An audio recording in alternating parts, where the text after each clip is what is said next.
You are now listening to Out of the Blank.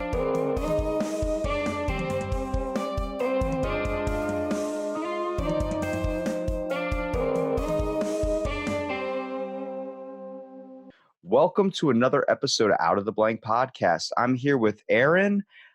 Now, is it Moiser? It's actually just pronounced Moiser. It's just spelled all weird. Yeah. So were you like that kid with like the 50 wristbands on his arm just trying to show off like it's Moiser? Yeah, I actually had a friend call me Mosier. We thought that was a funny way of doing it, like it was French. But Oh, yeah. I think it was just somebody misspelled it like 50, 60 years ago, and then it stayed misspelled. That's my theory. It just sounds like it's got a little bit extra spice on it. Right, 100%. I wasn't even born with the name. I was adopted into the name, so I'm cool with it. Oh, wait a minute. Hold on. Were you actually adopted into that name? Yeah, my dad adopted me. I mean, my mom's my mom, and my dad's my dad too, but like biologically speaking. And my mom basically told me I had to take his name or my biological father's. And at the time, I had her maiden name. I was like 5, and his last name is Leatherberry. And I was like, oh, that sounds horrible. I'll take Moiser. Dude, if your last name was Leatherberry, you're not getting made fun of. Like Exactly. That's what I every thought. kid's gonna be like, "What's up, Leatherberry?" Yeah, so that's the story of how I got Moiser, which is cool because everyone calls me Mo. Like no one calls me Aaron in the world. So I just think it's funny how if I just never got that last name, I don't know what people would call me. I mean, that's better than having a name like Joe or something. Sadly, that's like such an average name. This is true. This is Like true. people used to just pick names out of baby books and just be like, "Oh, it's the popular name for this year." It's like, why were there 50,000 people every single day named Joe? Like, I don't know how many Joes I've ran Right. into in my everyday life. Like for me, my name is Robert Robertson. So every time someone says it, they say they say it like a disease. They say it like with like a little extra emphasis on Robert. And I'm like, just say it right. Like the name's so nice, you say it twice. You know, I mean, you get Is flack for your it. father's name Robert? Yeah, his name's Robert too. So it's also you're like a son of Robert Robertson. Oh, please don't start this. Sorry, God, this is bringing back my Awesome. childhood memories. Awesome. Well, No, see, I think it's cool. It's a cool. lot of people will be like, "What's your middle name?" I'm like, yeah, it'd be stupid if it was Robbie, right? No, so it's a little bit different, which I'm glad for. But I mean, Right. it's all about like I guess who the person turns out to be. So let's get down to the conversation here. All right, Mr. Aaron, what do you do professionally? I guess I have 2 answers. I have like a normal day job, but I'm also one of those people that like as soon as I leave my day job, I check out and have like follow the dreams of a whole other life, if that makes sense. Well, So which one are we asking about? let's see about both of them. I guess start with number one. Yeah, I work for like a school district fixing computers. So I'm like a IT tech guy, and a teacher will be like, "Hey, my computer is not starting," and I'll go plug it in the wall, or whatever the problem may be. Um, and that's about it. That's pretty much how simple that job is. Do you ever Fix wonder computers. why the computer doesn't really work that well? Like the teacher's probably looking up something dirty in their free time. They have pretty strict filters for stuff, but I have had people crash a computer and me look at their history, and they were looking up how to buy like testosterone off the black market. And Whoa, testosterone.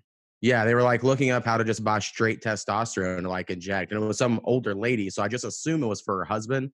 Um, but I never bring it up to anyone, Didn't seem Oh, like yo, she's trying to get laid. yeah, She's like, my definitely. husband hasn't touched the pipe in many years. Got to get that thing going back up. That's crazy though, because there was always like I could always play video games on the computer at school, and Right. And I could too. I remember growing up, we had Warcraft 2 on all of our computers in junior high. And I loved it. Like, that's what I loved about Fridays. And then now, all these kids want to go play Fortnite. And I'm like, well, you can't download the Epic game launcher on the school computers. Like, it just, there's more to it now, I guess. We used to be able to do LAN parties. They all want to go online and stuff. And I get why it's blocked, but it is a different time. I mean, most of my senior year was spent. We had computer. I think the worst thing you could possibly have in a classroom is computers like just constantly there, only because of the fact the kid's not going to be doing anything technology schoolwork wise on that computer. There's going to be looking up games or watching movies. My whole senior year was either movie tube, like watching illegal movies, Right. I'm incriminating myself here, and also watching fight videos on YouTube. Like World Star Hip Hop was a big thing. Like I actually showed my teacher, Craig, like there's something on Craigslist. I was like, people are crazy on Craigslist. He's like, what do you mean? I'm like, there's a guy that'll come to your house and for $100 he'll punch you straight in the dick. He goes, no way. And I showed him the ad on the Craigslist. He goes, I've lost faith in humanity. It just walks away from me. I'm just like, you can find anything on this sucker. Right. Really, the teacher went home, called the guy, got his dick punched. I bet you. I mean, he I don't know. Finally. Sometimes, like I see him, and like he was always on his phone a lot. I always felt like he was tweeting about us. Like he had an Instagram and Facebook, and actually he went. I don't know if you know the band 311. Yeah. He actually stage dived off 311's thing during Firefly. Oh, hell yeah. Is that like his claim to fame? He bragged all the kids. Well, everyone's like, holy shit, that's our teacher. Like, that's Mr. France. And he's just like, yeah, like he was out of his mind a little bit too. And then like you see him in this whole different uniform. So I'm like, you got to think when you see your teachers, you think of them like, oh, they're probably like really like strict outside of school. Like, no, they're usually completely different people. Right. It really depends on their age. Is from what me working with a lot of them, the ones that are my age or younger seem to be normal people. The ones that are like 20 years older than me still seem to like, I think of them like teachers. I don't know. That's weird, but Yeah, I'm like you like, see like a nice like 60-year-old woman or something, and she's like wearing like the circular glasses, the dress, kind of like the pencil through the bun in the hair, and you're just like, yo, she probably is like goes home and reads a bunch of books, and that's all she does as soon as she gets home. right. That is what you think, but it's probably the furthest from the truth. She's probably like a dominatrix or something. That would be great. I love if everyone had secret lives. Mrs. Cranapple, no. So tell me a little bit about like what you kind of do in your free time. You said you had a bunch of goals and aspirations. Yeah, I have a few. So it's kind of like a three-headed monster, I guess. I have a podcast, and then I rap and I make beats. So I do all three of those things pretty much with all my free time outside of work. Now, how do you craft these beats? Because actually, like that's something that's a pretty difficult. A lot of people don't understand. Do you take bits and pieces, or do you craft a whole new thing from the start? Um, let's see. I use FL Studio, which the people used to call Fruity Loops. They don't really call it that as much anymore.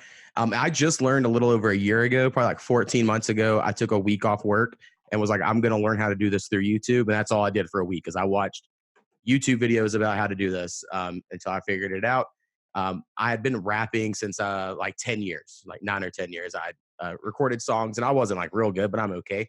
And so when I started this podcast, I had one with my best friend. He moved away. So I was going to change it up and just do a solo podcast or a podcast named after me with co-hosts that come on. I wanted to make my own song. So, or my own intro. So I learned how to make beats just to make an intro for my podcast. But it has led into me being like, well, now that I make beats, I should get back into rapping. And I own all these beats, so I can put them on Spotify, put them on Apple Music. So basically, the podcast and the beat making and the rapping is all kind of goes together. But it's kind of hard to do all three, if that makes sense. At least do them all well because they all compete for time. Yeah, because you got to kind of focus it out, but it really kind of expands your options though, because you don't really have to reach out to anybody to like perform your intro for you, because you can create your own. Right, exactly. And I tell a lot of podcasters, if you need an intro, I don't find it that hard. I mean, it's hard because they're very short, so you guys like make something unique that's short that doesn't sound like something else. But I think a lot of people that make beats wouldn't mind making a little intro for someone that has a podcast. Those two worlds just don't talk to each other normally. You know, I don't think many podcasters are on BeatStars asking producers stuff. So, I mean, hell, I'll take one, dude. I've had this intro for the beginning of the first season because I just messaged my buddy. I was like, hey man, hey, if you create an intro for me, because I know you do all that tech beat stuff. His name's Bristle B on SoundCloud. I was like, might as well just like, create my intro. And the next thing you know, bam, we had one. I just told him like, grab a couple pots and pans, start banging them around and start screaming out of the blank in the middle of the microphone and create a beat with it. Right. But you're asking kind of like how I do it. What I do is I use a program called Nexus, which is a virtual instrument. And so I have this little keyboard here that I can play, but I can load up all these different instruments. So I personally start with making a melody. And then once I get someone's like, oh, that sounds kind of cool. Then I start, I put some drums and bass and all that. And then at the end, I found that I can rap on all my own beats. Like that's my test, but that doesn't mean everyone can, right? So there's a lot of different styles out in the world, but I've currently put up 3 beats a week. BeatStars, I mentioned earlier, that's a website people sell beats. I put up 3 beats a week there, and on my YouTube page, I started in the beginning of June, and I have them scheduled up right now through November 5th. So I had like 60 something beats I was putting up. So that's what I was focused on. But now, like the last 20 beats I've made, I'm actually working on a collab album with rappers I've met through my podcasting and networking uh, to do a whole collab album. So that's what I'm doing also at the moment. Now, what? All right, so I kind of wanted to ask you a little bit about your podcasting first. Yeah, yeah.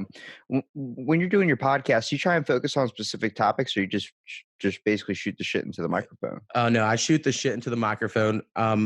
What happened was, like, I started a podcast with my best friend, and our whole idea was he had kids, and I was like, I can get you to come over to my house like once a week to hang out, and we'll record a podcast at the time, right? Like it was my way of saving our friendship. And then he ended up moving like 3 or 4 hours away. He still calls in from time to time, but now I have a cousin who will come over, and then I have other friends, around me who comes over in person, and they'll normally be the co-host. I normally do current events or just, hey, this crossed my mind while I was sitting in traffic this week. A lot of horrible things. My name of my podcast, I haven't mentioned, is A Podcast with Mo. And it's after I made my podcast, everything I looked up was like, I did everything wrong. Like, you're not supposed to have podcasts in your podcast title. You're not supposed to put your name in your podcast. Like, these are all these recommendations, right? If you're on a Facebook group about podcasting, like everything I do, they say don't Yeah, do. Like, you can't look up any of those. You can't ask any of those guys for really any helpful information because everybody's got their own insights on what works and what doesn't work. I say what works is what works for you.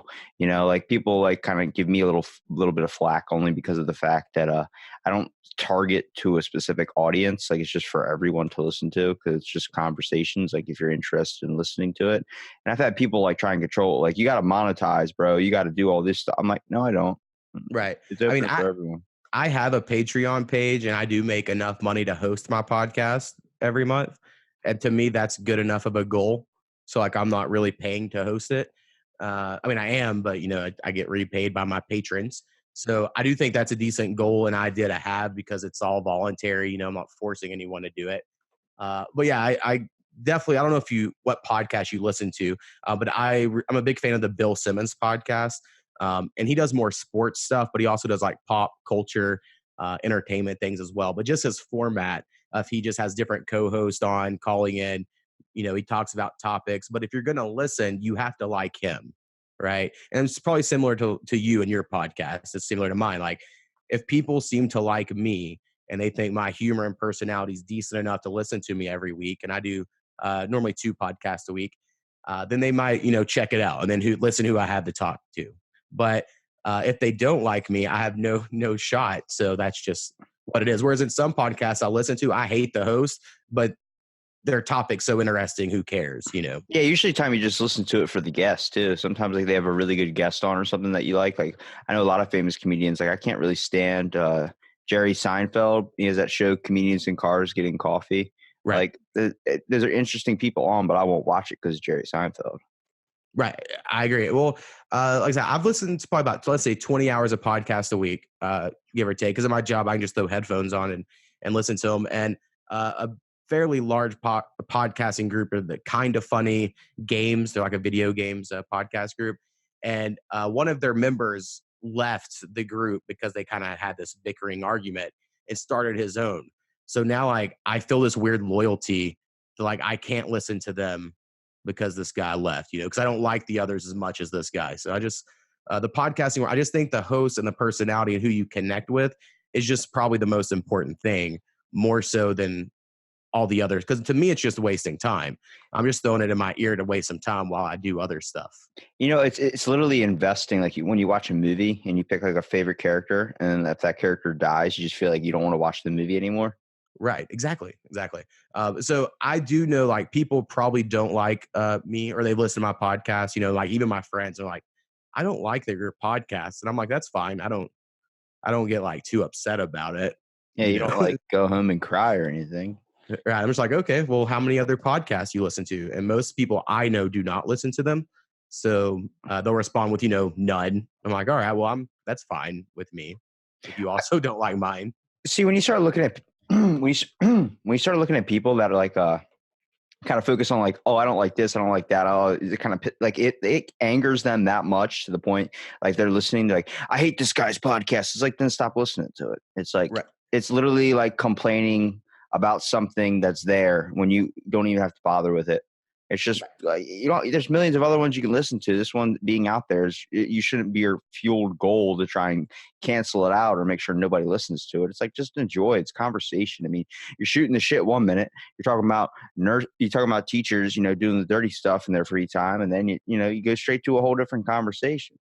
Right. And to me, it's just about the every once in a while you'll get a minute of that was really funny. You'll accidentally fall into something pretty good. And then also, I know for me, I'm 31, by the way. I don't think I've said that or whatever, but it's kind of a pitch at these late 20s, early 30s. I think my co-host that comes in on my Monday episodes is in his late 30s. It's like for us dudes, it doesn't have to be dudes. I mean, females can listen as well. But people that you used to have a lot of friends. So I think you told me your age earlier. When I was your age, I had a lot of friends over all the time and I just did a lot of social things, but now I don't. Oh, So dude, like, I'm at that point right now. Basically, I'm 21 years old. I don't drink or anything, so all my friends go out to bars and they're all getting like hammered. But that's the only way they stay connected anymore. Everybody's just working. Like my one buddy who used to be my best friend, practically my brother, that I started my podcast with, we haven't hung out in forever, and we just Snapchat each other every couple of days, like, hey, like say something stupid or send like a picture of someone's poop in the toilet or something, and be like, damn, look at that. But like, he'll be like, hey man, like, sorry I haven't talked to you in a while, work's been busy. That's it. That's the whole conversation that we talked to. We used to hang out every single day, and it's just we're disconnected now. I'm like, oh wait, we all grew up. We all realized that it's not like high school. We're not spending the night over each other's houses anymore. It doesn't happen. right, exactly. Or it's like my best friend, say, moved away. He has come and visited, I think, twice since he's moved. And we try to like, keep it going. Like we're partying like college days, but it's not the same. It's not how it works. But basically my podcast, like I was getting, it's basically for people like that. Like you miss having friends, hear people talk. So I'm trying to fill this void of I'm that idiot that watched a conspiracy video and now I'm going to tell you a 5-minute summary of it on my podcast. And then Now, I'll bring up this politics story and then I'll give you my opinion. Like I basically just cover everything. And then I'll listen to people complain about the stuff they wish I didn't talk about. now you can't hit up conspiracy theories and not mention a favorite one that you have. Uh, favorite. I guess the one I think is true is probably the 9/11 truther theory. I just think that one is just 100% a solid Enlighten thing. I don't know. people on the 9/11 truther theory. That the Taliban or Al Qaeda. I don't know. I'm probably not educated enough. Whoever we blamed for it that day, I was in 8th grade, so I don't quite remember all the small details. That wasn't actually who did it. It was more of the U.S. government getting people from Saudi Arabia to do this. Some of the small details they point to it is like Dick Cheney, a year before it happened, wrote this pamphlet of how we need to get into more theater wars. And if we had a situation similar to Pearl Harbor, that would unify the country and make us more patriotic. Different things like that. And then, of course, I'm sure everyone's heard the jet fuel can't burn iron beams story, and it looks like it's a controlled demolition. I mean, there's a lot there. Yeah, I've they even talked. See, I always chalk it up to like people have the videos of the planes and stuff crashing into thing. I was a child when it happened. I mean, a very small child. So like I was probably in like first grade or something. And so I just remember getting picked up from school. But I think most of the conspiracy believers are the people that are in their older age that were like kind of 10th grade around that time and like right. that age group that kind of believe was a little bit of a conspiracy theory. I think that if you really look at what boosts it to kind of be a conspiracy theory is the fact that after that accident was the one time the nation kind of came together to kind of forget about race and then kind of focus on this problem that happened. But at the same time, they passed the Freedom of Information Act and like the stricter laws. Like that's why we have TSA and things of this sort to prevent terrorism. It seemed like it was a giant ploy just to get more cameras and more watchful eye over the person. Like you don't really seem like I mean, I don't really feel comfortable a lot of the times around like Alexa or around my cell phone just because I feel like the government's monitoring me. Like you hear all these random things coming out. Like there's different like I don't know if you ever heard of uh who's the guy that released the stuff on WikiLeaks? Snowden, Edward Yeah, Snowden. yeah, yeah. He released all those things, how the CIA and all this stuff had ways of tracking you through Google and all these different things. All their they had a program like it was like a 13-step program, and I think the ninth program was called Kangaroo, and it was like being able to hop on different servers without actually being near the network. So it was like being able to hack into your internet and then be able to look at all your information and download it and then source it somewhere. And I'm like, is it out of the realm of possibility? I mean, for real, like CIA, government, all that stuff is pretty advanced. I mean, I mean, apparently they have I stuff that's 20 years ahead of us.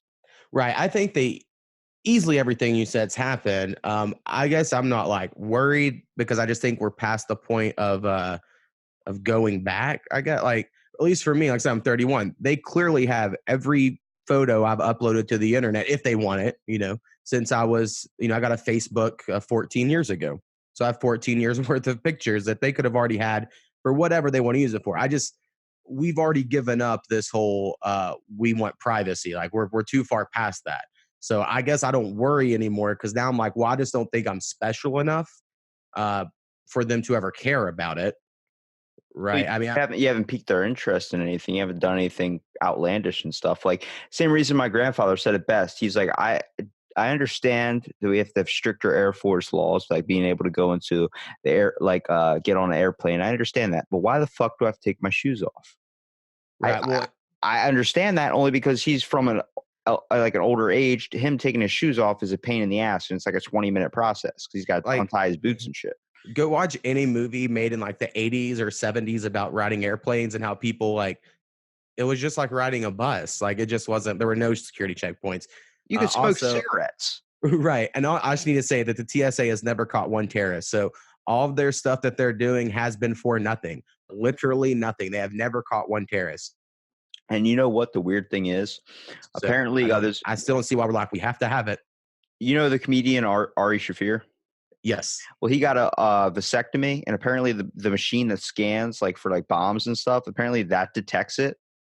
Oh, It's like wow. there's like a small little like he says it's like a little like blob or like a thing like a vein that pops out when you get a vasectomy.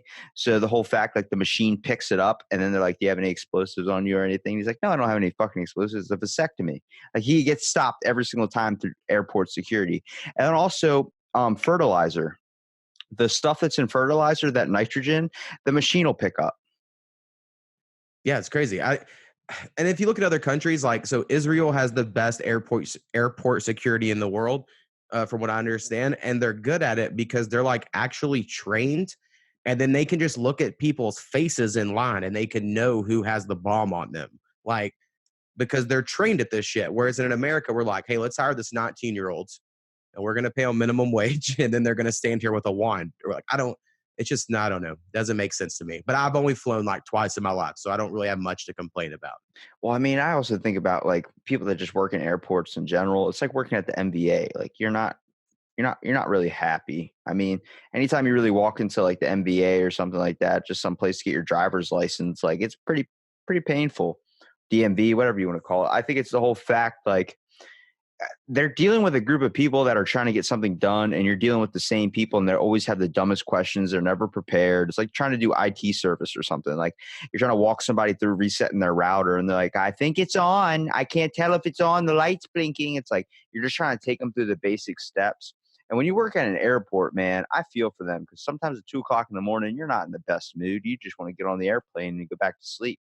And they're just there like, sir, we'll be calling your flight pattern in a little bit. And then he's like, can you just call it now so I can load up? I'll just walk to where my seat is. Okay. I don't think first class needs to go before me. Yeah, it's a shit job for sure. I would have to imagine. Uh, I have no answers or solutions for the airport industry um, at the exact moment because I guess there are a bunch of safety concerns. and now anyone could hijack a plane, but I don't know. Well, even it's like if you're riding public transportation in general, like if you're riding on an airplane, you just gotta pray to God that everybody keeps it together. You know what I mean? You're on this like confined aircraft if you really think about it. And the weirdest thing is they have oxygen that's going pumping through the plane. It's how you breathe. Like there's no air up there unless you those oxygen tanks. If they get cut out, you're all like screwed. So this is kind of connected, but a little random. But I think this is how your podcast goes. Um, a rant that I got very upset about on my podcast maybe a few months ago. Do you remember when people were licking the ice cream in the grocery stores? Okay, that's like the same shit with Tide Pods. I heard about this, the ice cream challenge or something like that. Yeah. So the Tide Pods I kind of missed out on. I think one kid ate a Tide Pod, and then like the people who think millennials are 12, but you're like actually millennials are 38. Yeah, It it's was like anybody under 38 is a millennial still. like that crowd didn't quite get it. But the ice cream challenge, if anyone missed it, this girl took the top off, the lid off an ice cream, licked it, and put it back. And my thing I was so angry about, because I was like, lock her up for life. And my co-host at that time was like, you're being a little crazy. It's like a trust issue. Like we have to have a trust in society that we're all going to be cool on certain shit. And when you're licking the top of ice cream, you broke like society's trust. Oh, dude, you would hate me, man, because I do one really, really bad habit I have, and that's when I go into Walmart, I have to find any type of crushable candy or like a chip, and I have to crush it while it's in the bag. So, like one of the Reese's Pieces you'll get, or like the peanut butter cups, one of them has like is just crushed. Yeah, see, you're definitely fucking up, but at least I don't mean to do it. I don't know what it is. Like my buddy's like, "Where are you going?" I'm like, "I'll be right back." He just finds me in the candy aisle. I used to work actually at Walmart, and they used to stock me in like the marshmallow aisle. Yo, if you were getting marshmallows for that time I was working there, I'm they're so all sorry flat. because I was like squish. Dude, they had the ones with the hard chocolate on the inside of them, so you squish Mhm. it and you can break the chocolate on the inside. I don't know what it is. It's soothing. Like next time you're in a store, just walk up, see like a chip bag or something, just squeeze one chip. That's it. Just one. You don't need to do the whole damn thing. You don't need I to mean, crush it for we everybody. all have our weird ticks. You should probably get one of those like Gidget machines or whatever, That fidget, shocks you the know, shit out of me when I yeah, break something the that you can signs. mess around with so you don't have to ruin people's groceries. Now, me, I kind of put that on the person though. You gotta check those chips to make sure they're good. You know, as a Well, grocery store stopper. I try not to fuck anybody over with that. But like, I get caught. My buddy's like, "Dude, stop! Like, some kid's gonna buy that." I'm like, "It's Reese's peanut butter cup. You're gonna eat it anyway, even if it's squished. If I take a banana and stomp on it, you're still gonna eat that fucking banana. No, If you're hungry enough, you're gonna eat that banana. I mean, maybe, but yeah, probably not in general. hey, you Oh, never just like been walking with like a burrito and dropped it in the like 5 second rule and like oh yeah, for sure. But that's a totally different story than watching you stomp a banana and then me gratefully eat it. You know, I mean, but you probably wouldn't be grateful, but you eat it. I just skip. I'm kind of fat. I know you can't see me, so I'd probably could be all right skipping a meal. Got reserves. Oh, you can't do that, man. You got to enjoy life. I always tell people because, like, I mean, I extensively go fitness to like the farthest ends of the reach of the world, and I just tell people like, you can't. It's something. It's a personal thing too. You got to like actually commit to it and go to it. But I'm like, if you don't want to do it, don't force yourself to do it. Obviously, you know, props to you if you want to go to the gym, but don't feel like you need to restrict yourself and follow like society's ways of kind of looking like somebody or having a six pack because it's not meant for everybody. Bill Burr always says like he wouldn't want to be a model just because of the fact that he knows he can't get a six pack, so he's not going to waste any amount of time trying to get one. He'll try and get in shape, but he's not going to go for a six pack. I think people take it too far, which kind of upsets me about how far people will go with like fat burners and supplements. Right. I'm like, it's just a waste of money, man. There's so many other things you could be doing. Like you're only doing what you think people want you to be, but you're not being who you truly need to be. You know what I mean? Right. I agree. I personally don't really ever worry too much about it because I technically weigh less than I did in high school, even though I would still like call myself a fat person. And so therefore, everyone I know in high school, like most people weigh more than they did in high school. So I'm like, well, I weighed less, so I'm okay. And that's how I get through my life. So what types of things like I kind of want to hop on the music track a little bit. I Yeah, know yeah. it kind of went off, but when you're creating beats and stuff now, do you like rapping better or do you like creating beats? It kind of depends. I will say, just to kind of connect them, on my podcast every couple weeks or 3 weeks, however often I can do it, I do a music podcast where I have a bunch of like underground artists, and we play their music, and then I talk some shit for a couple minutes, and we play another song. So if anyone wants to check that out, it really is some like really good music from people you've probably never heard of, and so I'm pretty prideful in that because I have to hit up all these people and ask them for music. I don't just take songs. Like I make sure, I have communication with people. Have you found them like very reliable to kind of rely on, I guess, only on the factor like they think that maybe they're going to be like the next big thing, so it kind of might go to their head. Like I know some kids I went to school with that think that like they were going to be the hottest rapper of whatever this Right, right. fire And mixtape only because a couple people liked it. yeah, and that definitely affects me. I'm like, I definitely play favorites or whatever. I'm really self-deprecating, just in life. I don't think I'm very good at many things, even though I realize like I have some talents. So I'm never going to be the type of rapper that I would rather talk shit on myself than like hype myself up. So when I meet other rappers who think they're really good, and I'm like, you're not even better than me. Like I feel weird about that, right? Like I do not enjoy the cocky rappers. So I would say the rappers I have on, and we have some EDM music and a couple alt rock songs as well on there every once in a while. But most people are really cool. I mean, they have to send me an email. I've had plenty of people that on Instagram are like, no, bro, I'll just send you the link here. And I'm like, if you cannot send me an email with the file, I'm not going to play it. And it's just because you obviously don't care. You're not going to share my podcast when it comes out if you can't even send me an email. So uh, I'm probably a dick about it in a lot of ways. Well, yeah, But you kind of have to be because you have to see where someone's using your thing as a platform. I experienced this pretty heavily doing just this podcast. Most people think it's going to be like a 20-minute conversation. You're out the door. And usually when they come on, like I've had to drag people back in here to start talking again. Like, right. like they leave after 20 minutes, like, oh, sorry, goodbye. And they hang up. And I'm like, all right, well, I hope you know it's not going up until like we finish the conversation. Like min time is going to be an hour. I'm just saying. If we want to take it longer than that, I don't restrict time or anything. I really enjoy conversations with people because I found that like people are very interesting, but I think we choose not to be in our everyday lives, at least. Like we just choose to at work be this person or this character. And then when we get home, we can kind of be free a little bit. But I don't think that it should be limited to or it should be restricted to the home. It should be open for everyone. Like if you're going out saying I'm going to be the next rapper or anything, then go out and try and be the next rapper. Don't just sit at home and create stuff and throw it up on the thing thinking that people are just going to, judge a nameless face or something. Like a lot of artists go anonymous. Like they don't put their picture up. They don't put any of their information up, like personal stuff. They go by some rap name or something. And that's what people know him as, but they never know what the guy looks like. I'm like, he's afraid to show who he truly like wants to be. Right. I don't I just recently put my face on my like Spotify account. I guess I'll say because I rap, I would love if everyone goes and listens to it. It's my artist name is A to the Mo, and that's like the letter A, the number 2, THAMO.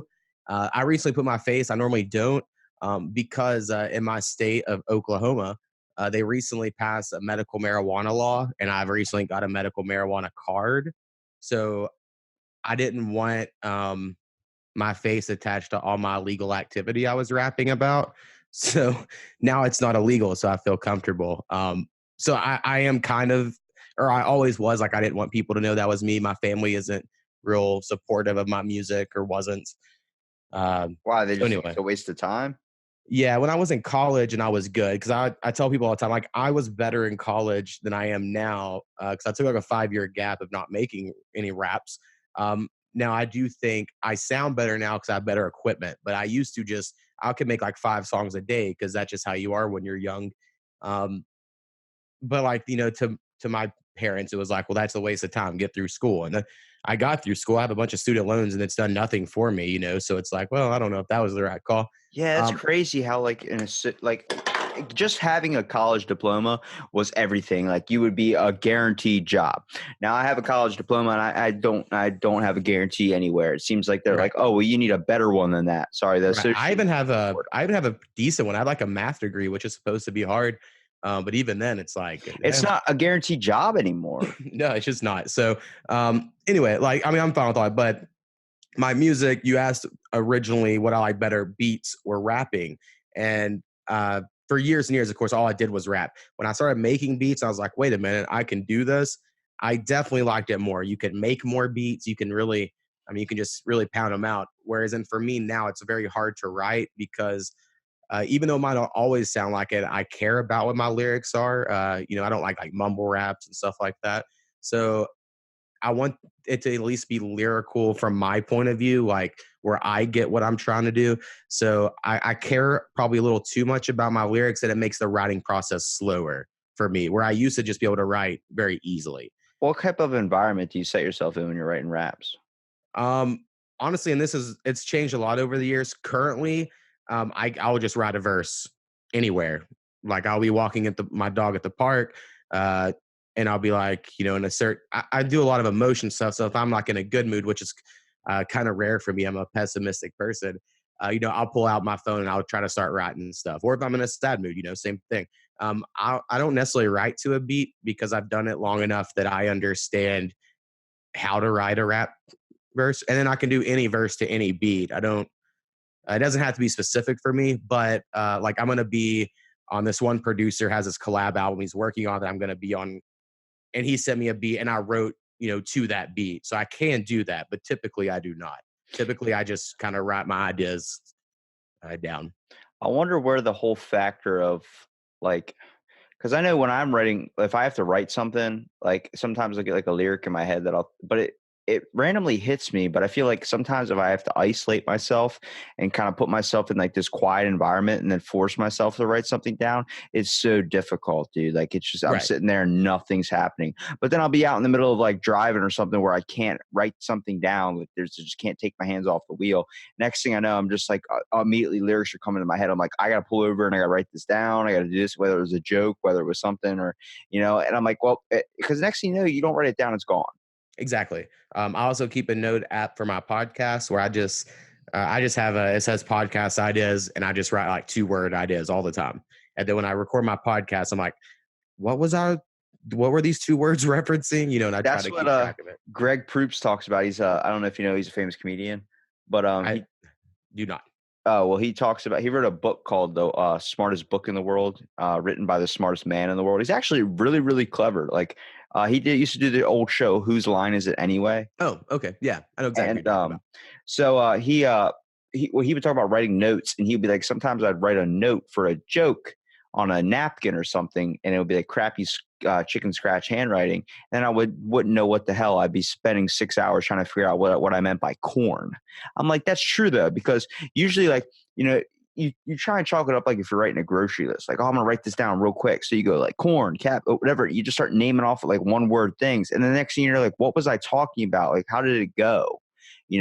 That's why I feel like sometimes you actually have to like kind of like take a second, like even if someone's talking, like give me 1 minute and literally write out exactly what you're thinking, write down the keywords. That's why a lot of people keep a dream journal. Right. I've heard of this. Um, I don't know. I haven't had a dream in years, so that wouldn't be good for me personally.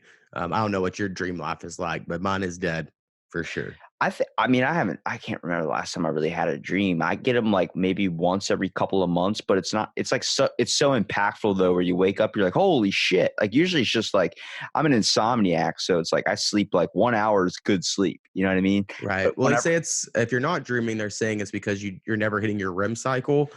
And so I was trying to do the math the other day, and I was like, shit, I haven't hit my REM cycle in like 8 years. This might be bad for my health. well, like when you hit your REM cycle, when you sleep, is because when you actually wake up from a sleep like that, you feel like you had the best rest of your entire life. Like you felt like you were in a coma. Like, I mean, I've slept for an hour one time where it was so deep. I woke up and I thought it was like the next day. Like I was getting ready like for Right. work, and I'm like heading out the door. My mom's like, you just got home an hour ago. I'm like, what? She's like, yeah, you just got home. Like you went straight upstairs, took a nap, and then came right back downstairs. You think it's the next day? I'm like, yeah. Because like you wake up and like the weather looks a little bit different, like the sun's behind a cloud or something. You think it's like the morning or something. You're like, oh Right. shit. Those are crazy ass moments, dude. I think it's really crazy. Like when it comes to your sleep, I always chalk up. So here, this conspiracy theory. I believe that how people talk about alternate dimensions. Yes, I know people talk about that. Okay. So I think when people are talking about alternate dimensions or these types of like like other existences, I think those are your dreams. Like it's your brain opening up another doorway. Obviously, I'm not dead on serious about this. I'm just saying, Right. wouldn't that be interesting? Like when you're dreaming, the rapid eye movement that you have, like when your eyelids are shut, you ever see someone's eyes like just move around really, really fast? Right. I think it's your brain looking for a door to enter through, and that's your dream. But really, it's a separate, like, kind of existence, maybe. And then, like, that's why when you feel like you wake up and you feel like you were just falling, it's called a hypnic jerk. I think that's it's supposed to be like your heart rate drops really low and your body tries to like kickstart thinking that you're going to die or something. And I think it's the whole factor, like you were slipping into another alternate universe. I just thought of that one day. I was like, wouldn't that be fucking interesting if that's what it was? Right. I mean, I think it's a very cool Twilight Zone episode, but obviously, yeah, I don't think it could be real, but I think it's an awesome idea. I think it's crazy because like I try and be as open as possible to like a lot of stuff. I know my one buddy's a big conspiracy theorist, Right. and I have a bunch of friends that are like about government projects and they're just interested in like some like weird stuff. And I'm like, I start hearing it, like I'm like, I can't knock it out of the realm of possibility. Like one dude I podcasted with talked about how he believed people were from Mars, but he was a Christian. I was like, what? Like, you think God's real, but you think we came from Mars? He goes, yes, because God created everything. But he said an asteroid hit Mars, and then the little dust particles, whatever, from the planet kind of drifted out into where our planet is, and then we evolved from those little dust particles. So he believes we're all from Mars. I'm I like, mean, that's not out of the realm of possibility. I mean, we know that the moon has giant craters on it because asteroids hit it. We know that Jupiter's our shield that protects us from meteorites all the time. Like there was one that was hit us in 2010 that would have been worse than the one that apparently knocked out the dinosaurs. right. I mean, I don't know if I would agree with this if it's out of the realm of possibility because I know exactly that would mean. But I would say when you come to origin stories and religion, it's just as believable as all the rest. Yeah, I think it's Like, how much do you believe in it? I don't know enough about dust particles and if they could turn into humans to say it would be possible. But yeah, that compared to some guy picked up dirt and made a person seems about the same. So I don't try to judge anyone's Damn, fun that's ideas. that's that's a good example too. God, isn't that apparently what God did? He morphed Yeah. people out of clay or something like that. Well, Adam, yes, and then Eve out of his rib, I I'm like, believe. we hear all this stuff. I think everybody's getting a slight piece of the puzzle, but I also think it's like the storyteller effect, like where you tell one kid a story and then he whispers it down a line of children, and then by the end it gets to like the last kid, and it's like completely morphed than what it originally was. Right. See, I kind of believe not real. It's one of those kind of like you're believing of dimensions.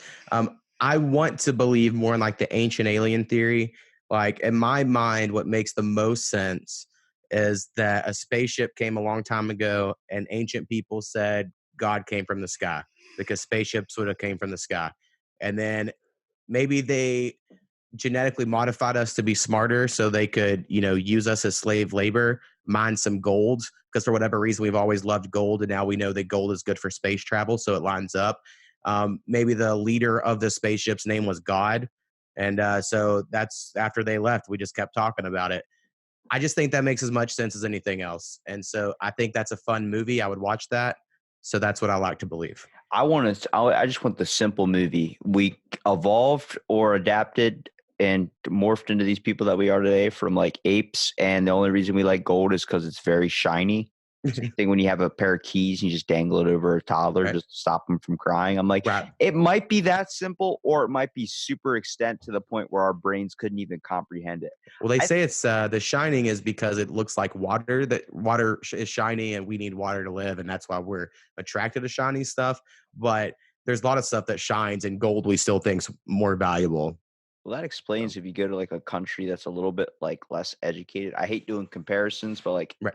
in Africa or something, they're like eating gold. You're like, don't fucking put that in your mouth. Stop, stop. And they're just like food. No, it's like I guess that makes sense where it kind of shine resembles like water or something like nurture. But I think the whole weird fact is how far different people like are, even though we try and act so much the same. Like we live in a world where people want to be like this next, they idolize themselves off of like celebrities, which I think is kind of a problem because then you get things like TMZ that like show the bad side of the celebrity. I'm like, no, he's a person. Like he does shit wrong. You know, he's not 100% perfect, but I think people get this like globalized view that celebrities are perfect in every single way. So they need to model themselves after that to fill some type of void in themselves. I'm like, I try and talk to people that are way smarter than me and understand different things than me. And I'm just like, that's just because they have that knowledge and capacity in their brain to understand that. Like you trying to explain how to make a beat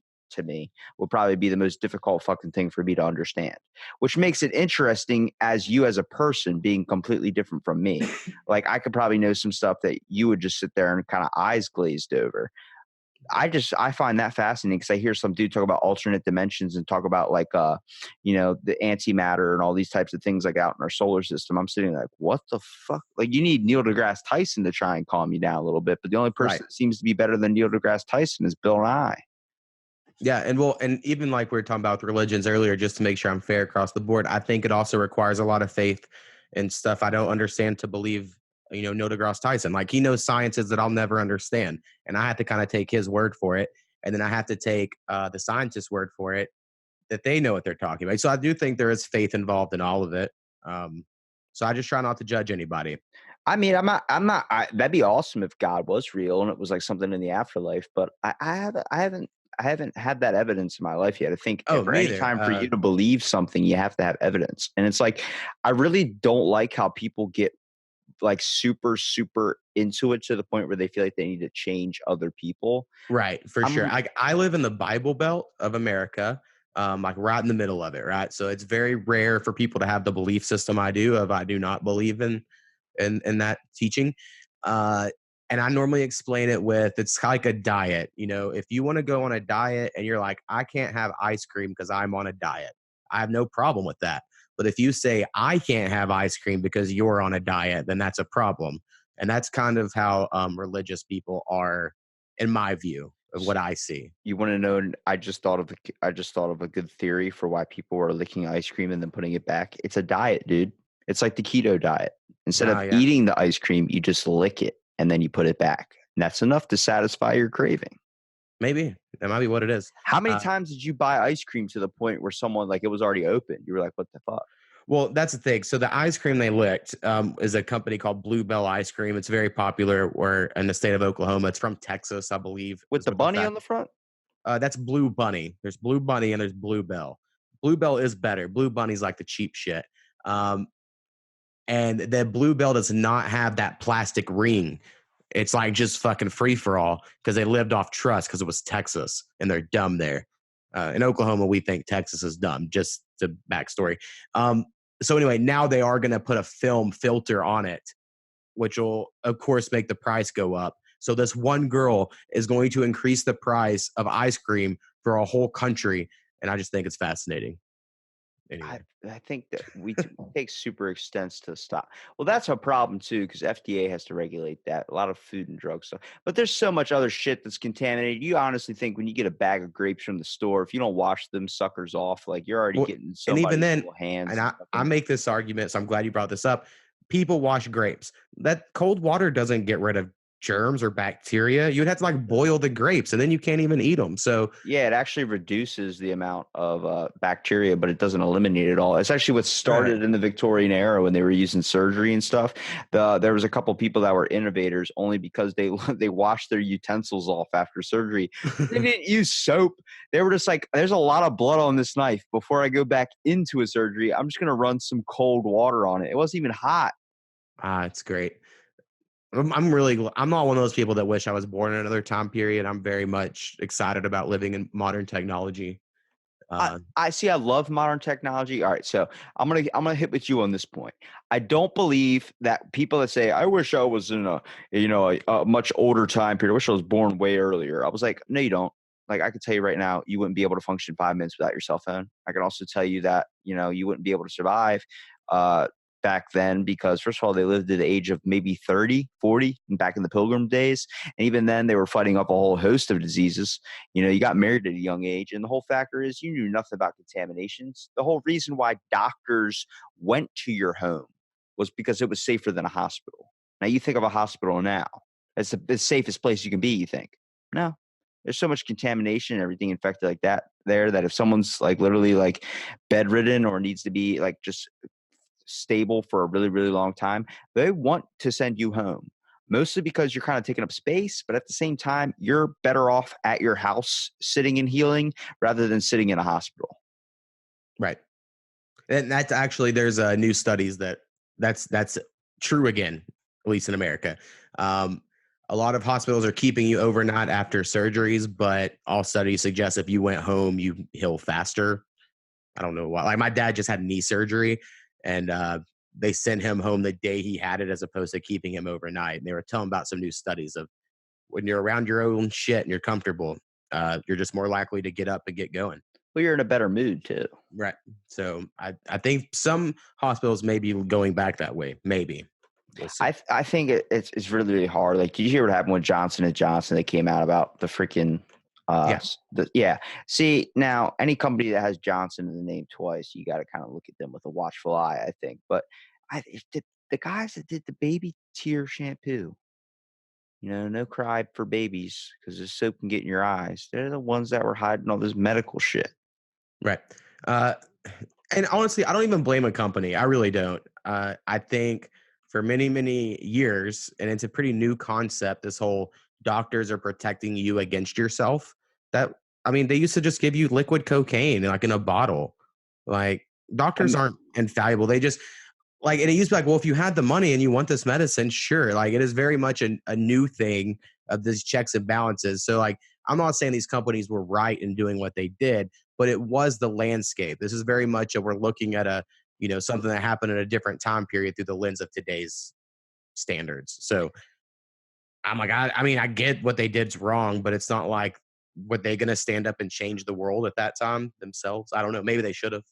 I think a lot of times you got to look at like also the character that people display. Like, I think when it comes to the medical industry, there's a lot of shady shit, but that's not the only industry that has a lot of shady shit. There's so many different things going on that we don't even really know about. And then when it does come out, it's like, do you not expect it? I mean, people, at least in the world today, seem to be a little bit more for the money rather than for the person. Like, what's them giving you a prescriptive thing that's basically meth gonna Yeah. hurt their day at all if they're already making a quick buck off of it? If some company comes to them saying, "Hey, I want you to blind these results or not release the full results on this, make it look in a certain way where it's good for our company, so we'll pay you a crap ton of money," you're going to be thinking, first of all, what about the Porsche that I want to get? Okay, that money's going to that. So you're automatically in.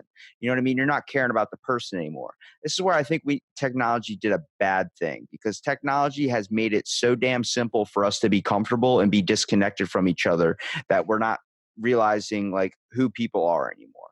Like, it's hard to even get someone to sit down and have an hour conversation because people just, they want to do, like, as soon as you get home, first thing you want to do is just lay down or do work on your own shit.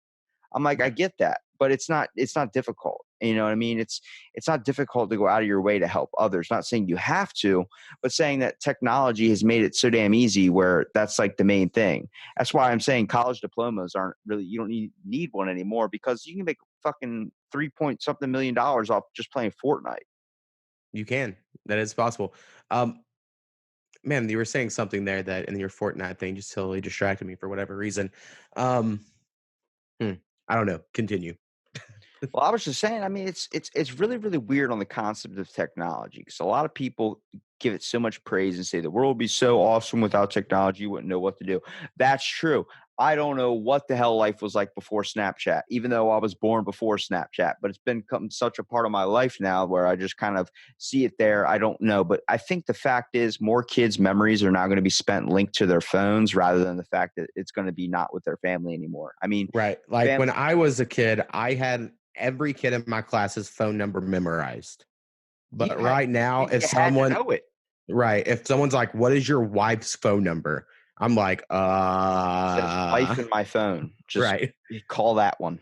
And then the thing I was thinking about earlier, kind of touch on it. There was this old story I heard, and I don't know if it's true or if someone made it up and it just sounds cool. But either way, I'm going to tell it.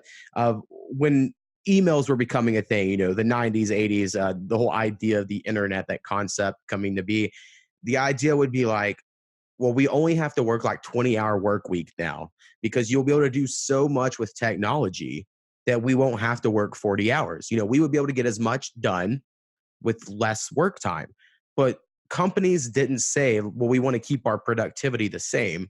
They just said, oh, well, do as much work as you can in 40 hours. And then the company just made more shit. But workers are just working harder, making more stuff, but in the same amount of time. So in a lot of ways, technology has made some work jobs more stressful because they are more efficient and they're better. You're expected to do more.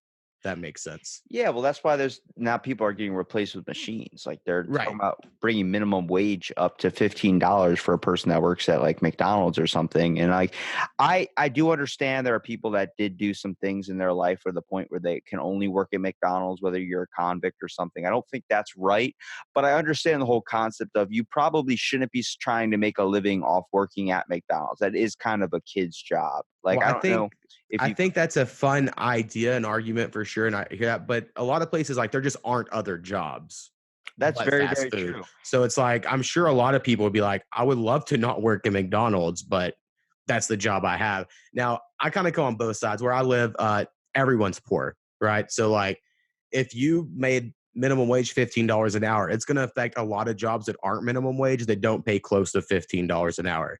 And then I wonder if like, what about the guy that made 15.50?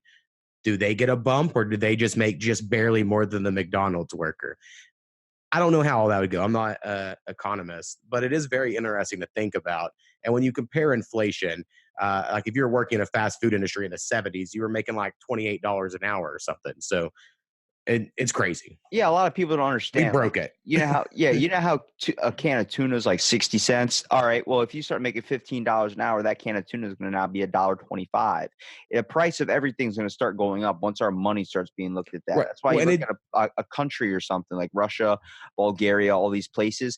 It's like $5 here is like is like $15 over there, and it's because their money's not worth really that much, but everything is more expensive.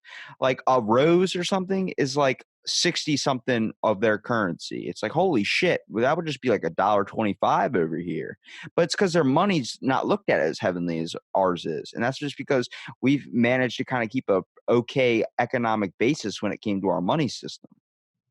right. And I don't know. Yes, some prices would go up, but like for instance, like a McDonald's, they could swallow all the profit and keep their prices the same, but they wouldn't. Like they were a company is never going to try to make $1 less than they made the year before. So some companies could. I remember like Papa John's, the pizza place, whenever Obamacare was passed and they had to start offering healthcare, they were like, their big thing was now we're going to have to up the price of pizzas. And Jon Stewart, I believe it was, did something on his show where it was like, it's going to, like a pizza would have to go up 13 cents to give all your employees health insurance. Like that's worth it. So I do think a lot of people get upset. I'm sure a $15 price or minimum wage increase would ruin all kinds of stuff. Like I don't even understand what all would happen. Well, I try and tell people, like, I mean, I understand it. You want to make more money. Who doesn't want to make more money? But the whole concept of the fact that they're going to just build a machine to replace you, especially with where technology is advancing. I Right. mean, you go to Wawa, you don't have to talk to the person that gets your freaking sub or anything. You just order off a machine in front of you. The only job that you have to actually tell someone how to make your food is freaking Panera, not Panera Bread, what is it called? Chipotle. And that's a scary ass thing to do. I always feel like when I walk up to them and try and tell them what I want, like I want the chicken, I want the steak, I end up just being like walked over because I'm just like, what do you want me to have? And they're like, I don't know, man. Do you want chicken or do you want the steak? I'm like, what are you feeling? They're like, well, the chicken, I've been serving it all day. Do you feel like having steak? I'm like, I'll have the steak. I'll sit there at the end when I get this monster burrito. It's like filled with shit I didn't want.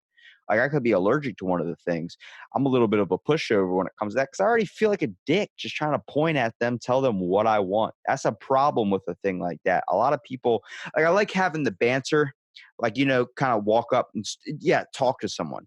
But it's so much easier just to go to self checkout and do everything yourself. Yeah, I have this exact. I've had this conversation on my podcast as well. I get tired of people on my Facebook feed. You'll see people upset at people using self checkout because they're like, "You're the reason they're going to lose employees."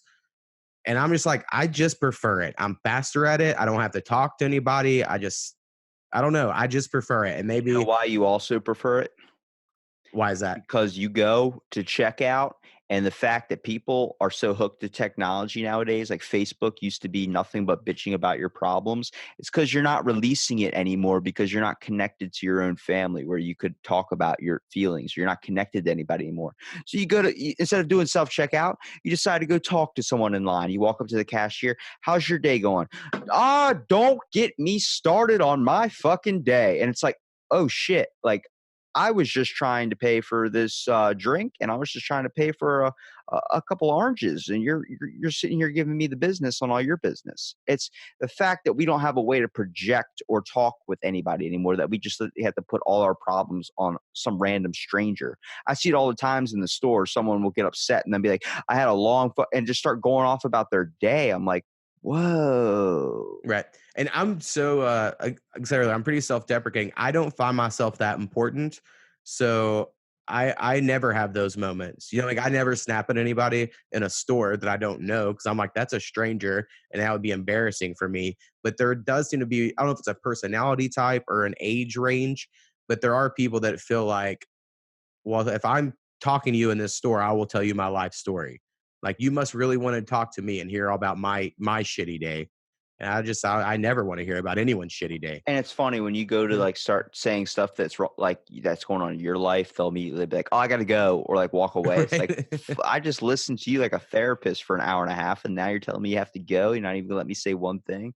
Well, Right. see, you might, like you said, you're pessimistic. You don't really think of yourself, I guess, as anything. I don't think of myself as anything either. I don't think I'm important. Like a lot of people try and interview me on my own podcast. I'm like, nah, this isn't an interview. It's a conversation. Like if you want to ask me some shit, sure, but I don't do any of that stuff but talking about myself because there's nothing really to talk about. You know, I Oh, am who I am. I I don't did have a question since you bring up a question for you. You mentioned Snapchat.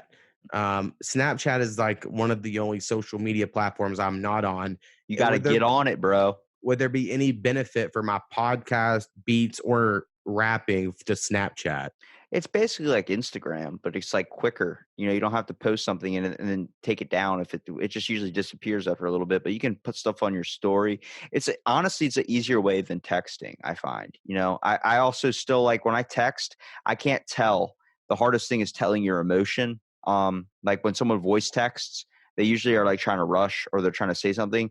Then they send the text, and it was like what they said in the voice text was, "Can you get some groceries?" But then it's like when it comes through and you read it, it says "get groceries," like someone's ordering you to do that, and that's what creates a lot of arguments because it's really hard for your phone to pick up conveying mood or type of tone in your voice. Right. So Snapchat kind of helps that out because you can take a picture like a selfie of your face. It disappears after like 10 seconds or however long you want it to last. And people can tell like if I send my buddy a Snapchat like 2 o'clock in the morning, like no sleep, you know, he gets the tone because like it'll be me with like my eyes open, like staring at the camera or whatever, like no sleep. And he's like, he gets it. It's a better way of connecting too, like because you don't, you know, if you're like See, I me, don't I don't like photos of myself, so that's another reason I don't know if Snapchat will then be take a my picture of area. your feet. I did that for the longest time. I was just taking pictures Mm, of the floor or something in front of me. I never had to take a picture of my face. It's a way of connecting too, a little bit easier. Like if you don't live near your buddies or you don't have time to right, hang out with your friends anymore, it's a way of kind of connecting.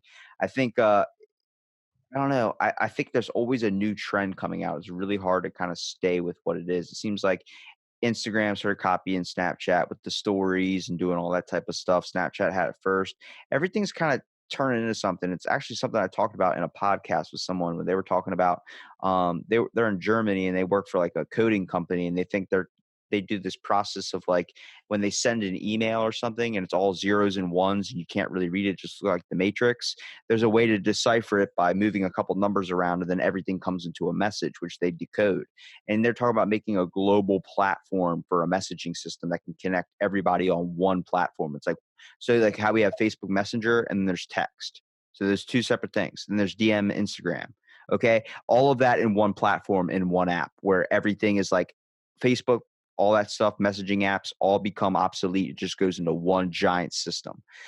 But I started bringing up problems like that's a way easier way for people to get all your shit. Like the right, government has this one funnel of all your texts, all your messages, every single picture you take into one system. Like you're just basically giving them information at that point.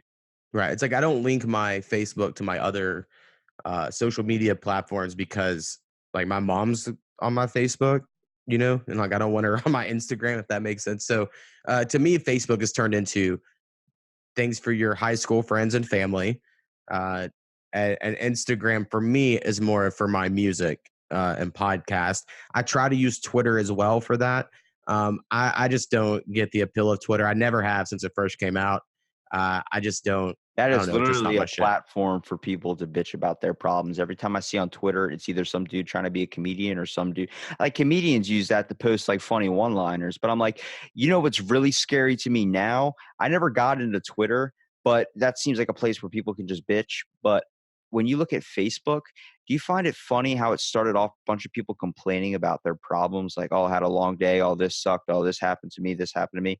Then it went to like photos, but now the photos are memes, and the memes are all about depression, and they get so many likes because people can relate to them.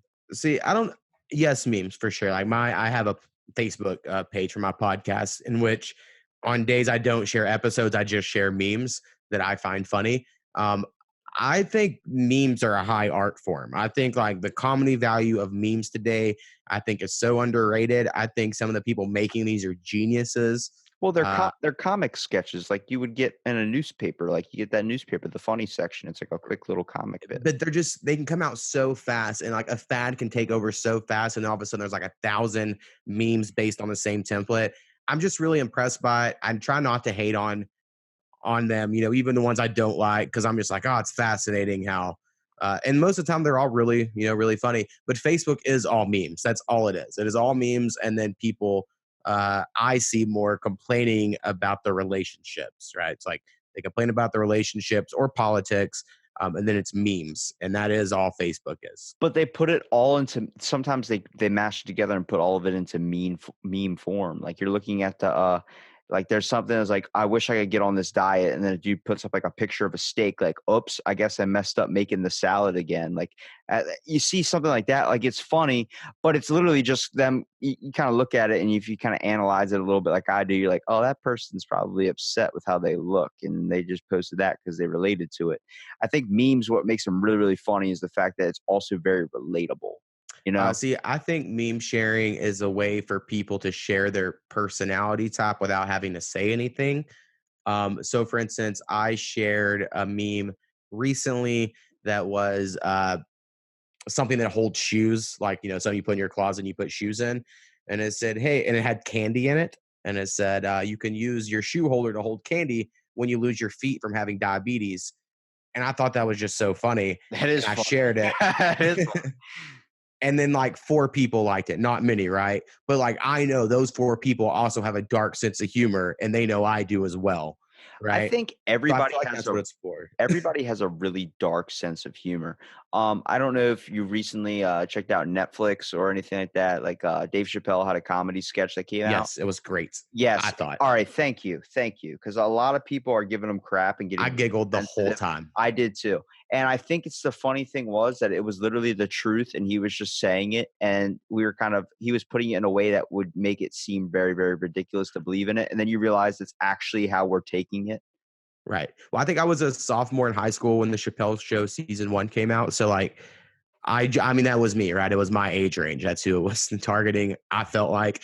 Uh, I loved it. I idolized Dave Chappelle. Like, he can do no wrong, really, for me, either way. But I did see people giving him shit, so when I watched this, the whole time, I kinda was not, like, predicting, but I knew he was gonna keep pushing the line, and then, like, every time he did it, I just, like, giggled of, like, "Oh my god, he did it." Like, I fangirled out for sure. Yeah, well, I think when you do any like I talked to stand-up comics about this. I'm like, comedy is really, really hard to do nowadays, mostly because everyone's trying to do it and they give up after a year. It takes so long to actually get moving as a comic. Dave Chappelle didn't get moving until like 7 years into his comedy career, and that was after he had a movie thing. Right. And like it's all about like there's a line there like you don't want to cross, and especially now it seems like it's getting closer and closer to like the sensitive. Like if you even say anything about like, oh well, the sky outside was dark and gloomy, it's like you're making fun of the sky. It's like you got to realize there's a line there, and it's like, why do we have that line there? You're going to a comedy show, like if you're going to sit there and just complain about it, then just walk out. Don't ruin the art of it. The fact that you find it ridiculous, it should be something you should look at in yourself. Like Right. comedy's meant to be funny. if it's good comedy, if it's bad comedy, it doesn't matter. If it's too offensive or something like that, there shouldn't be in a too offensive mark. There should just be a point where it's like, okay, I didn't laugh at that. Next joke, whatever. It doesn't have to be like, you have to stand up and start shouting at people. I know so many stand-up comics that sit there and go, it's so hard to get that one heckle, then you got to think of a heckler comeback. It's like, why do you do it? It's like, if you don't like Raisin Bran, don't go buy a box of Raisin Bran. Having it in the store and then getting it taken down from the store because you don't like it, like, you went out of your way to do that. I think people are investing too much of their emotional problems into a lot of stupid, dumb stuff that shouldn't be emotionally invested into. Right. I agree. I mean, seeing a stand-up comedy, like I always thought that'd be something I would want to do. I've never have because there's not much opportunity here. I'm sure if I looked really hard, there would be. I'm not committed. Like I'm not trying to act like I'm stuck here, whatever. But I was like class clown of my class, when you like vote on that stuff. I was So too. I was always like fairly funny, but I was always kind of dry and a smart ass, right? And the people that get big laughs typically when you're younger um, are loud, funny people, right? Like people that I don't know how to explain it, but people will get it. So I was really surprised I won class clown when I won it because I was like, oh, I didn't know all y'all understood, what I was going for. And now I play so dry the way I in my normal life because I mentioned how we started this off. I feel like I kind of lead two different lives, right? So when I'm at work or whatever, I just play everything so dry that everyone thinks I'm really serious, but deep down I'm not.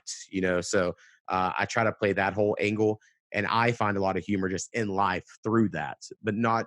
I don't necessarily make people laugh often. That Yeah, makes I mean, it's also like you were saying, like about where you're from. Like that is true though. That's a lot of reason why like people that want to be musicians or something that go to the most. What's the first thing you think of when you think of musicians? You think of Hollywood. You think of like big stars. You're gonna be an actor, you go out to Hollywood.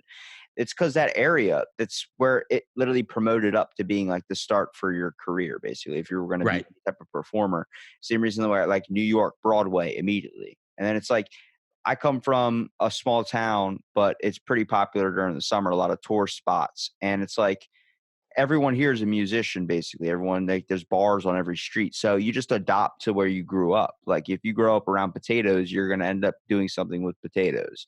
My buddy, like that's only if you choose to stay there. Like if you choose to limit yourself to that place, you're going to end up doing something in that place that is popular. Like that's the common job there. My buddy lives out in Wisconsin, and he wants to go into the army and types of stuff, and he just goes, yeah, but I work at the popcorn factory because popcorn's a big thing down here. We put cheese on practically everything. I'm like, because you got to know kind of how to break out of your, not really your culture, but break out of your comfort zone too. Yeah, 100%. For me, I moved just once, out of my hometown to the town I went to college in, and I would love to leave the state. It's never been my favorite thing, but I got married, and I do have family here. My wife has family, all that sort of thing. And you kind of get stuck once you are at a certain place. Like we have a house, we'd have to sell that. Yeah, you got to be It's the way careful where you plant like your roots. right, life will just kind of stick you places at a certain time. Um, but I think with the internet, what's cool, at least for me, like my podcast isn't very popular. I don't know how popular yours is. I didn't really ask you or not or any of that. But one of the things you touched on earlier of like kind of Dave Chappelle, people getting upset. I enjoy having a podcast that isn't really all that popular or known of for the simple fact I say some stupid stuff, right? Yeah. Like I'll be driving and some old person will be driving like an asshole. So I'll call my podcast. I'm like, we should just have euthanasia and fucking at 70, get rid of all of them. Right. And like, no one's going to hear that and like get mad at me because not enough people listen to my podcast to care anyway. Right. So like, I do enjoy the freedom that comes with not being famous uh, as far I as the mean, podcasting goes. that's actually one of the problems I face. Only the fact of the whole matter is every time I go and upload something to YouTube or something, it's telling me how many views or likes it got. So I'm like, I don't need that. I don't. It turns into you're that person on Facebook and Instagram that has to post up something and hope that someone likes it 40 million times. You know what I mean? Right. Just so it's like getting a pat on the back. I'm like, I don't need that in my life. So I don't really care if the podcast becomes like this ultra mega platform podcast. I don't care. It's the whole idea that I'm interesting myself in other people getting connected. Like we would not have been able to talk without a type of social media or type of thing to be able to connect in a way. And the Right. fact that I was able to sit down and have a podcast with you is just, it's amazing to me. I'm already enriched for it. for every single person that I have on here. So I think when you start looking for acceptance, you start losing the true basis of what it means to actually be passionate about something. Right. And honestly, this is all perfect. It's exactly stuff I've been thinking of the last couple of days. So, um, a lot of people do share their podcasts, and I used to care a lot about numbers. I'm sure you've also went through these phases as well, maybe, of you want a lot of people to listen because that makes you feel validated, like you're not wasting your time. And I feel that way about all my creative endeavors. I would love it if someone hears it and thinks I'm awesome and they appreciate it. But I do think it's dangerous to need that. Like, Yeah, if you rely on it getting big, it usually never ends up getting big. But that doesn't mean you should lose your drive in making music and making things of this sort. See, the problem when you're dealing with the music industry or you're dealing with anything like if you're making beats, you kind of want people to listen to it. That's kind of the point.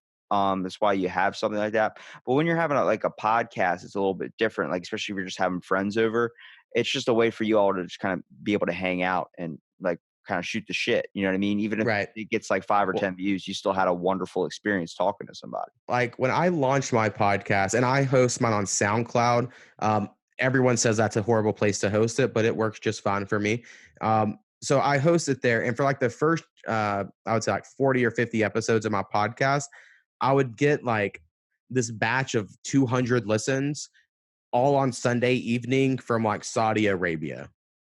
And so I was like, well, those aren't real, So I would like in my mind be like, well, those aren't real listeners. So I need to like not mentally count those. But then whenever those stopped happening, they made my numbers look worse. So I'd be like, oh no, it's doing horrible. But I'm like, honestly, they were never real to begin. And like, so I do find myself caring about that stuff. But you do have to like make yourself stop caring about that.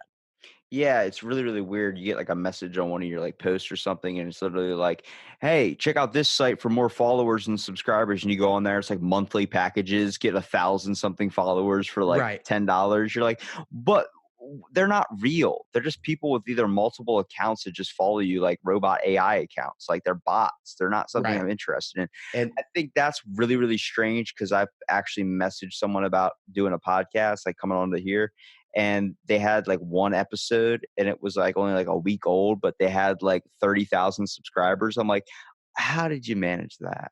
right. I actually had an artist, a rapper on one of my music podcasts who paid to have fake listens to that episode. And then they had fake comments that were like, so and so should be signed to a record label and all this stuff, like all these fake comments. Um, he was easily the worst person on the episode. I only let him on because he was a friend of my cousin's and what, like, you know what I mean? Like, it was like I did him a favor and then he's threw off all my stats because it says I got 3,000 listens on that episode that were paid for. And then I'm like, why did you? So like this guy spent money to get me listens to make him look good, And I was like, this is so crazy. But I'm also a member of like the Spotify group on Facebook, for playlists because I would love to get some of my music on people's playlists. But what it's turned into is a bunch of people that are like, if you follow my playlist and screenshot it, I will follow you in your playlist. And that's all it is all day is people following each other's playlist. And I'm just like, well, that doesn't do anything for anyone to get plays though. Like y'all are just following each other's playlists. And then also through me making music, I'm trying to submit and email people my songs to get on their playlist. And in the last week, I've received 7 emails from people saying, hey, I like your song. I think it fits the vibe of our playlist. Here's our prices. And then it's like $20 to be, and $40 to be on this playlist. So it's all so fake that I try to be like, you can't even believe the numbers you see. So like I can't get mad if I see someone with 5,000 plays on a song that I'm like, they are horrible because they probably just paid for that. Like those aren't real people listening, chances are. So the whole music industry is so clouded. Well, it's hard. I think anything that comes to fame, it's really hard to be, I guess, what you'd be authentic, be Right. real. It's so much easier just to have like a lot of the work done for you. No one ever really takes the time, at least nowadays, to actually put in the work for themselves, which is awesome. That I think that for you, like you're being able to create your own music, and I found it really, really fascinating. The whole factor that you said, you know, being in being where you're from and like it's not seen as music being like that big there. It seems like being something else. It really fascinated me that you said you when you went to college, it was kind of when you hit your start for your music career. a little Right. bit because you went to a whole completely different place, which I think it was just the vibe of maybe where you went to, where it was like, oh shit, I'm not confined to just doing this thing that was kind of the only thing really available in my area. There's now a whole nother outlet or a whole nother environment that's bringing in this new type of creation. Right. When I saw my high school friends the first time when I went back and freestyled for everyone, they were like, "Holy shit, how long have you been able to do that?" And I was like, "I just started, just did it." So definitely the environment. I had no friends when I went to college. I know a lot of people do go to college with friends. I planned on it, but one of them decided to sell meth and not go to college, and the other one decided to go to a different school to be closer to his girlfriend, all this stuff. So I ended up going to school alone, and it led to some probably bad decisions and not the best memories, but also some good ones. So I had to figure out the world on my own. I've been very adamant about never moving back home. Like even though most people do at some point in time, I'm like, I'll just get a shitty job and pay bills and just I don't ever want to do that. So I think it's all about finding your voice, man. It's going to take a while to get there, but hopefully everybody finds it one day. I think it's just you gotta keep on doing what you feel like you need to be doing, and try not to get stuck in a comfortable environment. It's difficult to do, especially with a lot of like how things kind of seem difficult nowadays. But I mean, if you really want to truly go for it, you just got to go for it. right, and I think we talk about technology a lot. I think that's why the internet's cool. I make my own beats and rap to them, and I make the artwork, and I make everything. Make it all, and I can just sit here and upload it, and hopefully someone out there can hear it. And it sounds like bullshit, but really just the idea that someone out there that I don't know, that I've never met, has heard a song I've made, and they're like, "Oh, that was pretty fucking cool." Like that really is enough for me to be like, "I'm gonna keep doing it." Exactly. You Like the feedback I get from this podcast, like everyone usually has a really good time. And I tell them like it's not live. So it's like it takes like I before I put it up, I always message you. I'm like, hey, thanks so much for being on. I like that factor. I'm like, you don't have to share it if you want to. That'd be awesome. But still, I would just want to make sure you had a fun time because that's the whole point to me. I want to know that, you had a chance to be able to sit down and shoot the shit and relax for a little bit, kind of ignore the problems of every day. Like usually people come on, they think it's going to be some type of like structured thing. I'm like, nah, it's just we're shooting the shit, man. Whatever you want to talk about. It's all about life, man. We're all living it. Why don't we take an hour just to get to know each other? Right. Yeah. And my podcast is so not structured as well. So it wasn't that much of a surprise. Like I didn't make any notes for your podcast. My wife is like, well, don't you need notes? And I was like, I don't think so. I think it's all pretty free flowing. We're We all could figure it improv, out. bro. We're real. That's why when you said in the beginning, "Can we cuss on it?" I'm like, "Yeah, drop as many as you want, good It, sir." it wouldn't have even been possible for me not to have. You would have had to edit it, even if it was like against the rules. I don't So, even edit. Like I had people tell me all the time, like, "Why don't you edit your podcast?" Like you hear a lot of buts and ums. I'm like, "Cause it's real conversation." The fact that you'll hear my buddy. I usually used to do them like in person, like when I have friends over and stuff, and like we had use a little mobile recorder. My buddy spills like a bunch of coffee, and he just goes "fuck" like really loud, like, and I'm just sitting there like, dude, and it's just him trying to clean up for like 2 minutes. I'm like just sitting there making fun of him the whole time, giving him shit. I'm like, but there's a whole backstory to it too. So I like tell people like it's also the moments I have. Like I remember every single person that's been on my podcast, and I'm trying my best to keep that in there. I know there's a dumb bar limit on how much I can remember, but I haven't hit it yet, and I don't plan on hitting it for a very long time. So right. I yeah, definitely edit my podcast myself. The ums, I have a lot of ums. If you've noticed, I do it a lot on here as well. I actually just use it as a good way to edit. I just edit from to if I need to cut something. I did it for the first couple, and I was like, this is too tasking. So I ended up just like bailing out on it. I'm like, I'd rather just throw it up there, let people hear the real things. Right. Especially It when I hear depends. myself talk, it Depends. makes me a little bit better too. I mean, I try not to listen to my old stuff just mostly because like I'll say something, I'm like, what was that I was talking about? And then I try and skip like a minute ahead of what I was talking about, trying to find it, and it's a completely different conversation. Right. Sometimes I'll cut stuff if I sound too dumb. Like a couple weeks ago, I had a friend on who's African American dude, and I want to tell him like the oppression African Americans face. He's like, yeah, I fucking know. So I'm like, all right, we'll cut all this. I sound like an idiot. I So know. Well, it's like the whole thing. It's like you're doing a lot what society does. You're just throwing back old shit. It's like we know what the problem is, but nobody's fixing it. So if we just keep bitching about it, is it going to do anything? Not really. I talk to so many people. I'm like, how do you feel about this? But I work in a hotel, so I'm used to being a minority. I'm the only white guy on all its housekeeping staff, so I know what it's like to kind of feel what white privilege is. Like I know people talk about like, oh, white privilege, white privilege. It's honestly not that big. I think the only box you should ever have to check is on your census test. It should say I am not a robot or I am a robot, because that's the only fear I'm having in my mind at this point. Right. I find myself personally, and this sounds like a douchebag answer, but I'm going to give it anyway. I don't care so much about race typically, that it can kind of come around the other way, right? So it'll be like, you'll be like, you can't say that I'm this. I'm like, well, who cares if race doesn't matter? Like, what is it like? So I find That's myself, Dave I get Chappelle into said some, it best in his comedy special. right, right. I don't know. The world cares a lot about that stuff, but I'm also a white person who I don't know my ethnicity, right? Like, I don't know if I'm Scottish or Irish or German or like I don't know. I don't. My parents, my family's just not something they're aware of, and so I've never cared about it. And I think when I meet someone who's like very proud to be Irish, I do find that odd.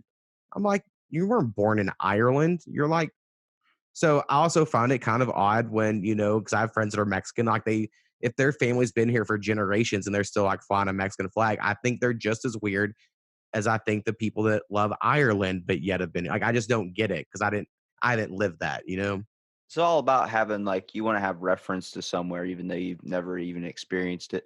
I just tell people like, you know what? If that's what you want to choose to roll by, then go ahead. But that doesn't make you relatable to people without understanding what they went through. You know what I mean? Right. It's a little bit like you're using a title for something you have no credit in. Like if you go around saying, "Yeah, I create raps and stuff," and you've only listened to like created one rap song, or not even Right. created one, just listen to one, and you think you're a rapper. I'm like, all right, well that you're kind of dishonoring the people that actually do go out there and produce that stuff. Like yourself, like you go out there and you create this stuff. Like it probably pisses you off sometimes when you hear someone just go around saying like I got that number fire mixtape and they only just have one song. It's like that's not how it works, bro. You can get that one hit, but you'll end up being like the guy that created like just one hit wonders. You don't want to be that. You want to be someone that's creating constantly good music and actually Right. benefiting from I it. mean, honestly, I've recorded hundreds of songs. I have only at the moment, I think like 10 of them on Spotify, maybe 12 now that I own my own beats and all that. I still don't think of myself as a real rapper. I say it all the time. I'm like, but I'm not like a real rapper. I'm not successful. Like I'm very much I like to throw that out there to people. Like I don't want to seem like a douchebag in what I'm about to say. Like I give younger rappers advice a lot that I meet on Instagram, and I always preface it with like, "But you don't have to listen to me. I'm not successful, but I would cut these breaths out." I think that sounds bad. Yeah, there's a Um, point to giving tips, and then there's a point to trying to structure somebody's show and their own personality for them. You right, kind of can't kill the creative voice. And I appreciate that you do that, man, because it's not easy for someone just to kind of give helpful advice to somebody else, especially if they seem like they have a little bit more talent than somebody. They kind of go to the selfish aspect. But I'm like, you just gotta look at it at a whole angle. Like we're all trying to do something here together. Might as well benefit one another by right. trying to Well, help and each other out. music is the craziest one of where people are competitive to me these days. Or in podcast, I don't think podcasts are competitive. I think they get it. Like I'm assuming you hit me up because I have a podcast, and I'll probably share it and whatever, and maybe I'll get you some listens and vice versa. But That's I know actually it's not like maybe the point, but that's a part of it. Right? It's collaborative. It helps out. Where in music, you can do the same thing. Like I can do a song with someone else. We both split the royalties 50-50. And then if he blows up on another song, they'll see we did a song together, they'll click me, and vice versa. If I done. So like you can help get each other listens and work together, but people do get very competitive and they're like, no, I'm not doing songs with these people. honestly, I sent you it because I just looked up the hashtag podcast and I realized there's the people that actually want to podcast. Usually you ask somebody like I'm not about it because they don't want to get their voice out there, but it's people all creating one. I've done ones with real small ones that don't have any following and I'm helping them get a following. It's just the whole idea. Like we're all doing something. I'm like, if there's going to be a whole group of people that are willing to be on a podcast, considering they already have one of their own, it's like, might as well just talk to them and see, what they do. That was the easiest way for me to get people. So I just copy and paste like a saying, like, hey, check out my podcast. Love to have you on. But I do that for everything. I do that for like, I'll just type in random hashtag taco and see who the hell posted in taco and just start going off. Next thing you know, your podcast with someone who owns a taco company or something, like Taco Bell works there or something. I'm like, all right, well, what's your main source of people that come at 2 o'clock in the morning? Are they high or drunk? And they go, they're fucking drunk as hell. It's like, there you go. It's something I would never have even known. And it's an interesting conversation. I think you find it anywhere, and that's not to belittle anything about you. That's everyone's unique in their own way. But if you're going to try and like do something, whether it has a form like mine, you're really just trying to focus on hearing people out. And a lot of times people don't want to be heard unless they're already doing something where they're already projecting their voice out. You know what I mean? Right. I mean, it's very hard, like, because I like to have my people in studio, as I would say, really around my table here. But I have friends that I thought would be really good, and they're not. Right? Like talking on a microphone, especially to a stranger, is its own thing. You have to you have to be able to talk and just keep a conversation going. I may not be very good at it, but I think I'm decent enough. But I've had people come to my house, sit in front of me, and then they just freeze up. That was one of my first episodes. One of my buddies, he just like doesn't enjoy podcasting. He's one of my best friends. I'm like, damn, dude, this is the one thing we do not connect on. But that's not Right. him. But he's And able to talk to me without the recorder being on. It's just the hardest fact is ignoring that exactly. recording factor. That's the thing. So I have a couple co-hosts that'll be on from time to time when I really need someone. And like as soon as it goes on, they barely talk. They're very quiet. And then as soon as it goes off, they're like, "Hey, what'd you think about what Congress said the other day?" I'm like, "What the fuck? You couldn't have brought that up like when we were recording." They just there's some mental block. So it makes sense that you're going to go for other podcasters, if you can, to call in or people that are comfortable talking. If you need people, I know a couple rappers that I think would be pretty good at this.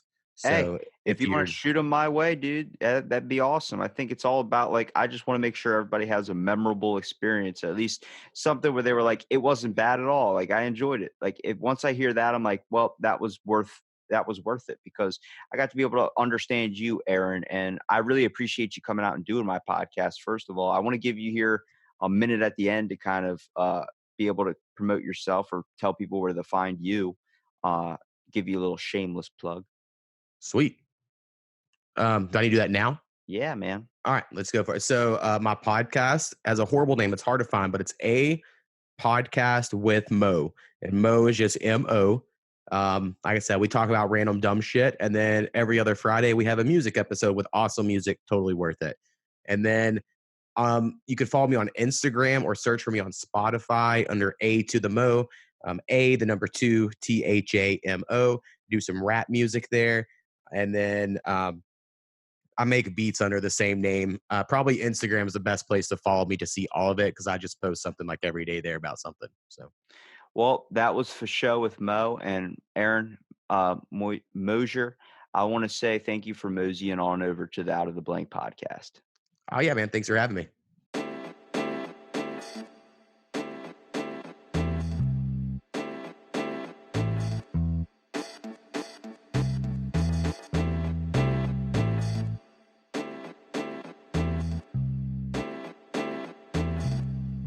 You are now listening to Out of the Blank.